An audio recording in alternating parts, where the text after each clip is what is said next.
الله الرحمن الرحيم.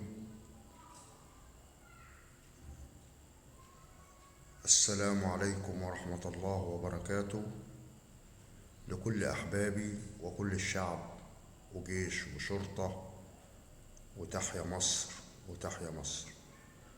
إيه الموضوع اللي هنخش بيه النهاردة للشعب الجميل والشعب اللذيذ والشرطة والقيادات والرئاسة؟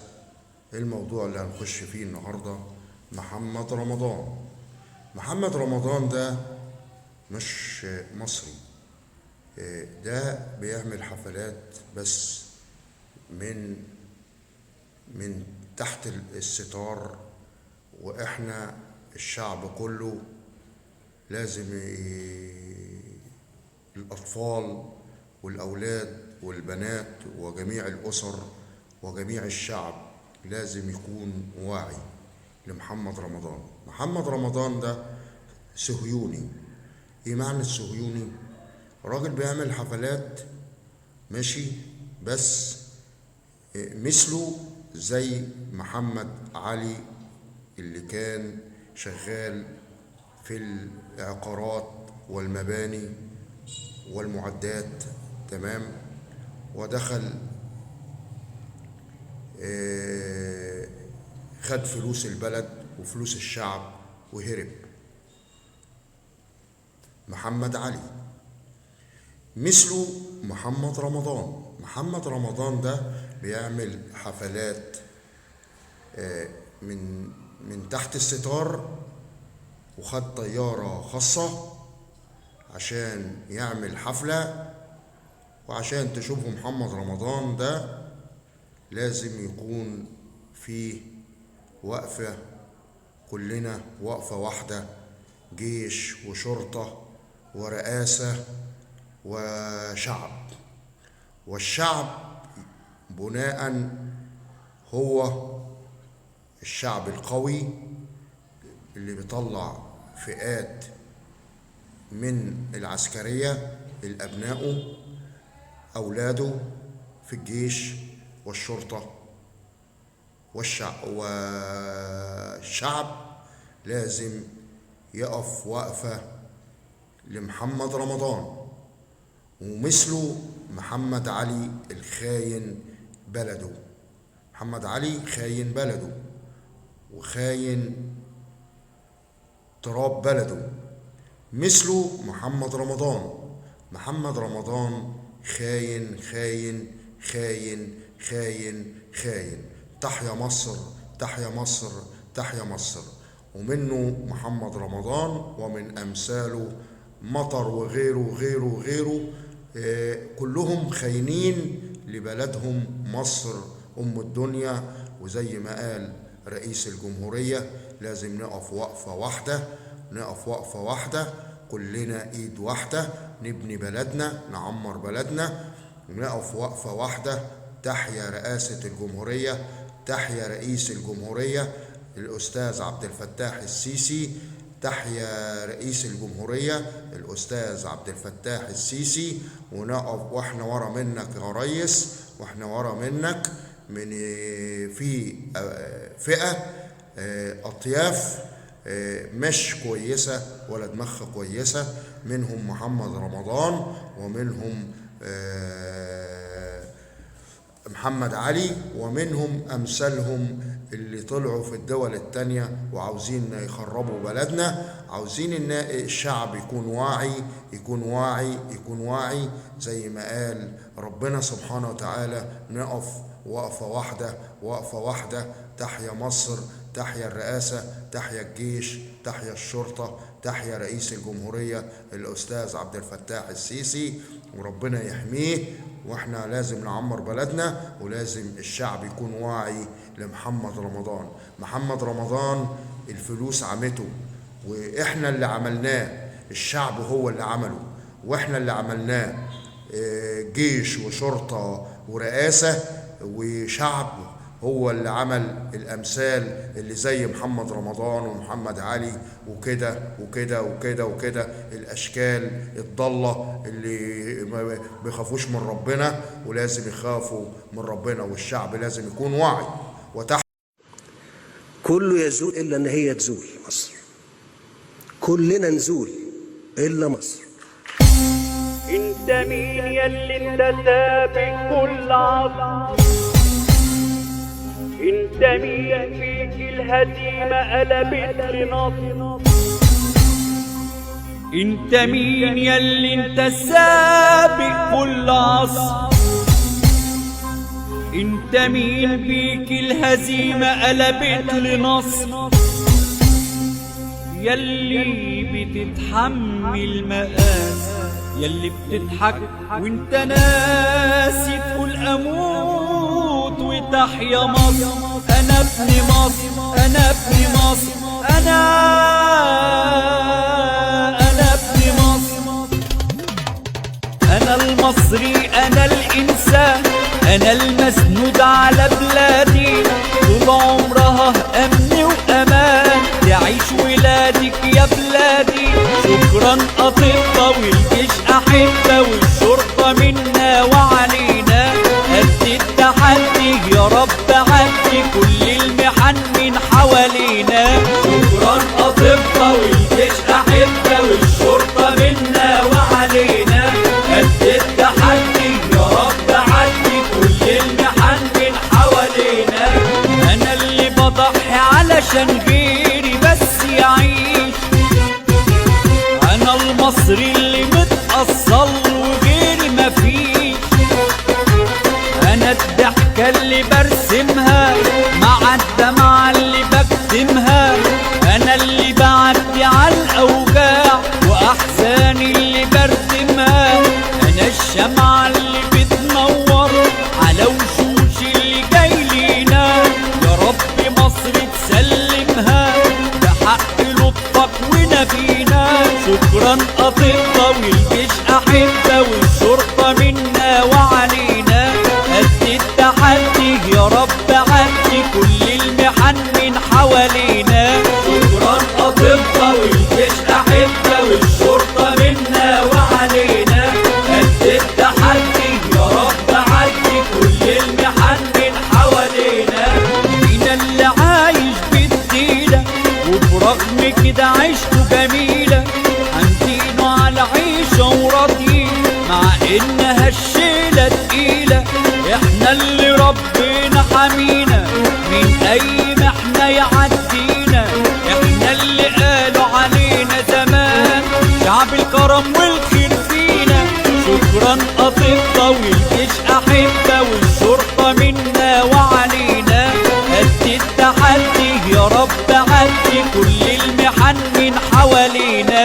شكرا اطباء والجيش احبه والشرطه منا وعلينا، قد التحدي يا رب عدي كل المحن من حوالينا.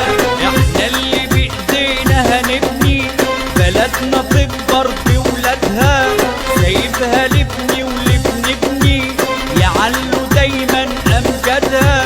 مهما حصل هي في عيني اسيبها لألأ على عيني، طلبها امر مجاب في الحال قبل الطلب ده. سيادة النقيب، دلوقتي الدنيا مقلوبة على محمد رمضان، هل النقابة ممكن تفتح تحقيق في هذا الأمر، تستدعي رمضان لما يجي عشان تعرف الحقيقة؟ ما هو حضرتك كنقيب مع الرأي العام وضغط الرأي العام مطالب كنقيب لازم يكون في.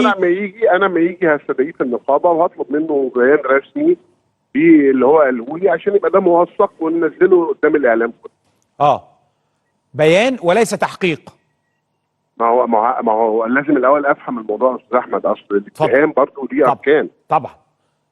لا يعني انا يا فندم انا يعني عايز حضرتك تعمل وحضرتك مش محتاج حد يقول لحضرتك حاجه، سيادتك فنان قدير ورجل محترم ونقيب محترم وكل شيء، وتدافع طبعا عن الدنيا كلها ولكن انا بتكلم هنا على امر بالنسبه لنا، احنا ما عندناش عداوه زي ما قلت مع الديانات على الاطلاق، بنحترم كل الديانات، ولكن احنا كشعوب رغم عندنا سنوات طويله اتفاقيه ومعاهده، ولا عندنا بعض الحاجات كده يعني احنا كشعوب يعني.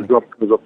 وعايز اقول لك حاجه يا استاذ اتفضل. احمد، احنا النقابه الفنيه الوحيده، الكلام ده على مسؤوليتي، اللي شطبت عضو لانه اعلن تطبيعه مع اسرائيل، وهو الاستاذ علي سالم. نعم.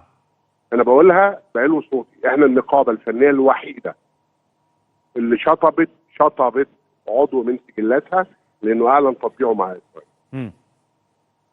فخلينا ننتظر محمد يجي من السفر اللي هو فيه، وانا هطلبه في النقابه افهم منه الموضوع اكتر من هو شرحه لي في التليفون، لكن انا هطلبه في النقابه، يجي النقابه ويوضح قدامي قدام كل مجلس اداره النقابه الموقف بالظبط. لكن انا قلت لحضرتك اللي هو قاله بالظبط، ان هو قال لي انا ما اعرفش مين، انا بتصور مئات الصور، انا لم اكن اعلم ده مين، ومش مفروض مني اسال كل واحد بيتصور معايا انت جنسيتك.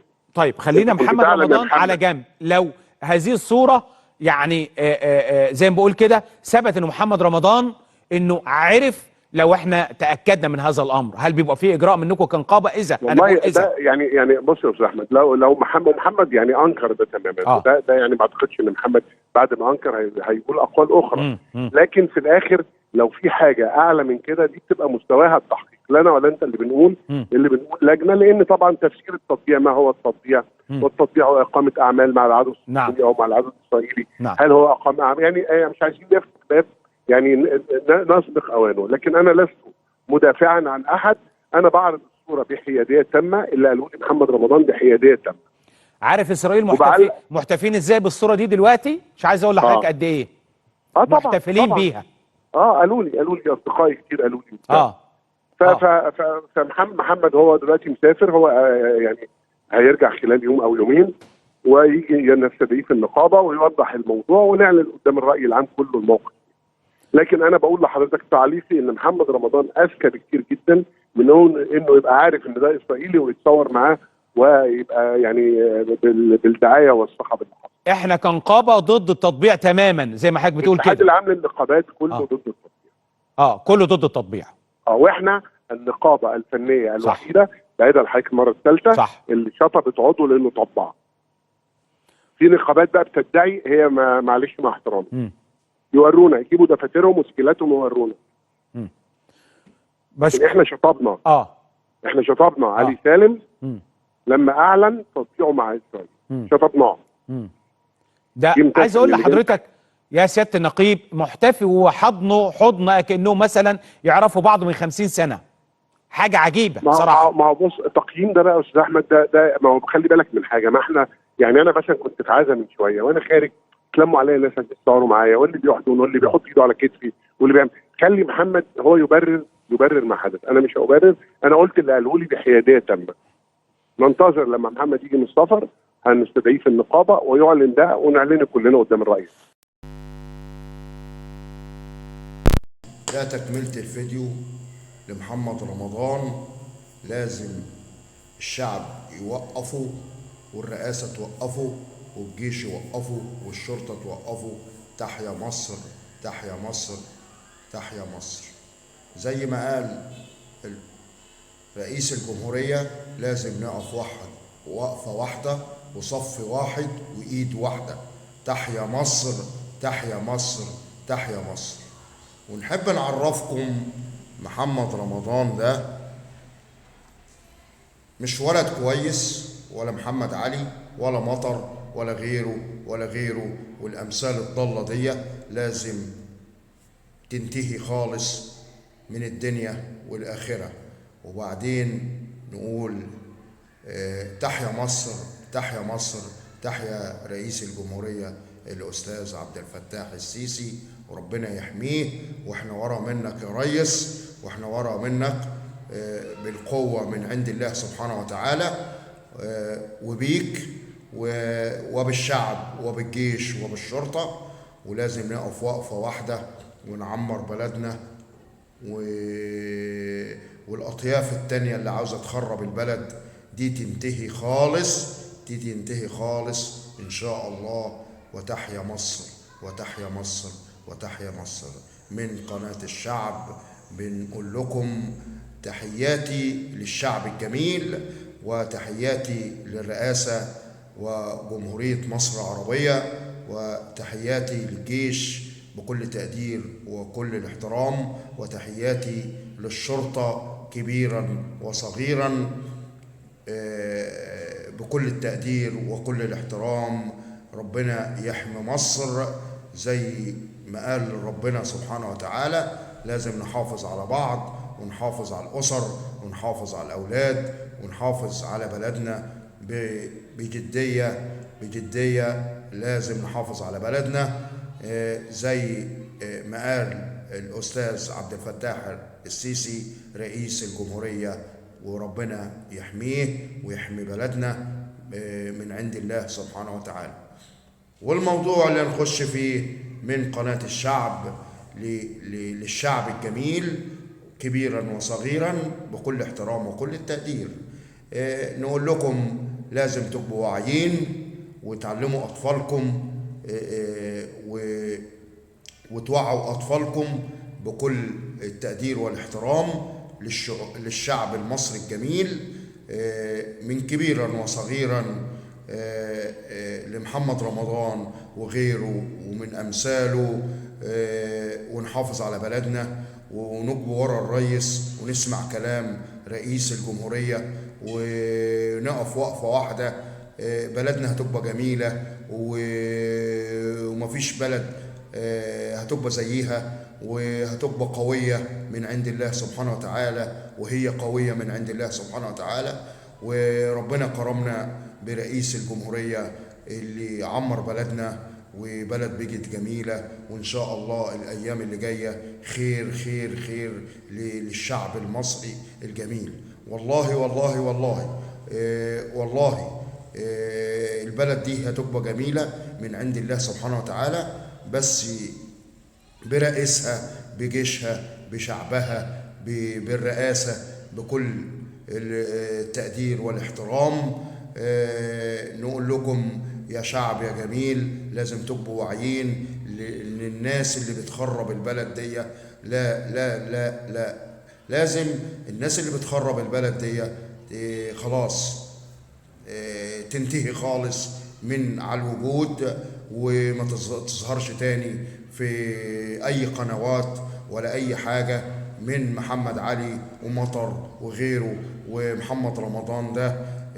لازم توعوا عيالكم وتوعوا الأسر. محمد رمضان ده صهيوني صهيوني صهيوني مش مظبوط، وعمل حفلة وتصور بصور مش مظبوطة، ونبقوا ايد واحدة الشعب المصري. وتحيا مصر وتحيا رئاسة الجمهورية وتحيا الجيش وتحيا الشرطة وتحيا الشعب القوي اللي بيطلع أبنائه من الجيش والشرطة وأقوياء من عند الله سبحانه وتعالى. وتحيا مصر وتحيا مصر، والسلام عليكم ورحمة الله وبركاته. الأصل مش بلبسك ولا مالك، الأصل يا ابن الناس هو أفعالك. واوعى تتغر لو الدنيا والحظ أدالك، عشان ما تقدرش تشتري حب الناس لو دفعت كل أموالك. وكله بيروح ومفيش حاجة قعدالك غير سيرتك الكويسة وأعمالك. كله يزول إلا أن هي تزول مصر، كلنا نزول إلا مصر. انت مين ياللي انت سابق كل عصر؟ انت مين فيك الهزيمة قلبت لنصر؟ انت مين ياللي انت سابق كل عصر؟ انت مين فيك الهزيمة قلبت لنصر؟ ياللي بتتحمل مقاس، ياللي بتضحك وانت ناسي تقول اموت وتحيا مصر. انا ابن مصر، انا ابن مصر، انا ابن مصر. انا المصري، انا الانسان، انا المسنود على بلادي. طول عمرها امن وامان تعيش ولادك يا بلادي. شكرا اطباء والجيش احبه والشرطه منا وعلينا. قد التحدي يا رب عدي كل المحن من حوالينا. شكرا اطباء والجيش احبه والشرطه منا وعلينا. قد التحدي يا رب عدي كل المحن من حوالينا. عشان غيري بس يعيش. انا المصري اللي متأصل وغيري مفيش. انا الضحكة اللي برسمها مع الدمعة اللي بكتمها. انا اللي بعدي على الاوجاع واحزاني اللي بردمها. انا الشمعة اللي بتنور على وشوش اللي جاي لينا.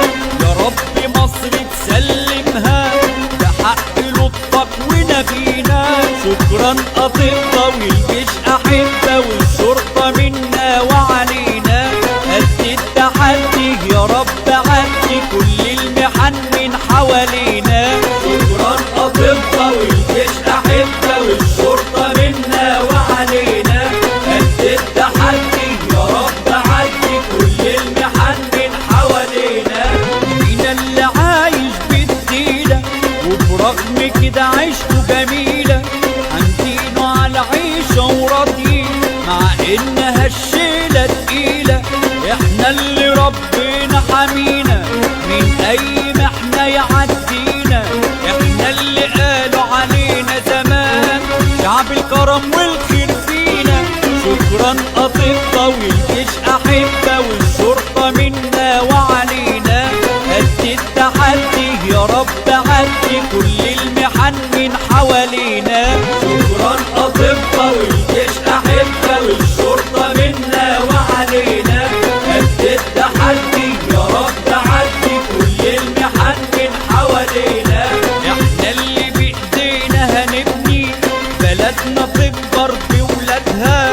سايبها لابني ولابن ابني يعلوا دايما امجادها. مهما حصل هي في عيني اسيبها لا على عيني. طلبها امر مجاب في الحال قبل الطلب ده. ده تكملة الفيديو لمحمد رمضان. لازم الشعب يوقفه والرئاسة توقفه والجيش يوقفه والشرطة توقفه. تحيا مصر تحيا مصر تحيا مصر. زي ما قال رئيس الجمهورية لازم نقف وقفة واحدة وصف واحد وإيد واحدة. تحيا مصر تحيا مصر تحيا مصر. ونحب نعرفكم محمد رمضان ده مش ولد كويس ولا محمد علي ولا مطر ولا غيره ولا غيره. والأمثال الضالة دي لازم تنتهي خالص من الدنيا والآخرة. وبعدين نقول تحيا مصر تحيا مصر تحيا رئيس الجمهورية الأستاذ عبد الفتاح السيسي. وربنا يحميه. واحنا ورا منك يا ريس، واحنا ورا منك بالقوة من عند الله سبحانه وتعالى وبيك وبالشعب وبالجيش وبالشرطة. ولازم نقف وقفة واحدة ونعمر بلدنا. والأطياف التانية اللي عاوزة تخرب البلد دي تنتهي خالص، دي تنتهي خالص إن شاء الله. وتحيا مصر وتحيا مصر وتحيا مصر. من قناة الشعب بنقول لكم تحياتي للشعب الجميل وتحياتي للرئاسة وجمهورية مصر العربية وتحياتي للجيش بكل تقدير وكل الاحترام وتحياتي للشرطة كبيرا وصغيرا بكل التقدير وكل الاحترام. ربنا يحمي مصر زي ما قال ربنا سبحانه وتعالى. لازم نحافظ على بعض ونحافظ على الأسر ونحافظ على الأولاد ونحافظ على بلدنا بجدية. لازم نحافظ على بلدنا زي ما قال الأستاذ عبد الفتاح السيسي رئيس الجمهورية. وربنا يحميه ويحمي بلدنا من عند الله سبحانه وتعالى. والموضوع اللي نخش فيه من قناة الشعب للشعب الجميل كبيرا وصغيرا بكل احترام وكل التقدير. نقول لكم لازم تبقوا واعيين وتعلموا أطفالكم وتوعوا أطفالكم بكل التقدير والاحترام للشعب المصري الجميل، من كبيرا وصغيرا، لمحمد رمضان وغيره ومن أمثاله، ونحافظ على بلدنا ونجب ورا الرئيس ونسمع كلام رئيس الجمهورية ونقف وقفة واحدة. بلدنا هتبقى جميلة ومفيش بلد هتبقى زيها، وهتبقى قوية من عند الله سبحانه وتعالى، وهي قوية من عند الله سبحانه وتعالى. وربنا كرمنا برئيس الجمهورية اللي عمر بلدنا، وبلد بقت جميلة، وإن شاء الله الأيام اللي جاية خير خير خير للشعب المصري الجميل. والله والله والله والله البلد دي هتبقى جميلة من عند الله سبحانه وتعالى، بس برئيسها، بجيشها، بشعبها، بالرئاسة، بكل التقدير والاحترام. نقول لكم يا شعب يا جميل، لازم تبقوا واعيين للناس اللي بتخرب البلد دي. لا لا لا لا، لازم الناس اللي بتخرب البلد دي خلاص تنتهي خالص من على الوجود، وما تظهرش تاني في أي قنوات ولا أي حاجة من محمد علي ومطر وغيره ومحمد رمضان ده. لازم توعوا عيالكم وتوعوا الأسر. محمد رمضان ده صهيوني صهيوني صهيوني، مش مظبوط، وعمل حفلة وتصور بصور مش مظبوطة. ونبقوا ايد واحدة الشعب المصري، وتحيا مصر، وتحيا رئاسة الجمهورية، وتحيا الجيش، وتحيا الشرطة، وتحيا الشعب القوي اللي بيطلع أبنائه من الجيش والشرطة وأقوياء من عند الله سبحانه وتعالى. وتحيا مصر، وتحيا مصر، والسلام عليكم ورحمة الله وبركاته.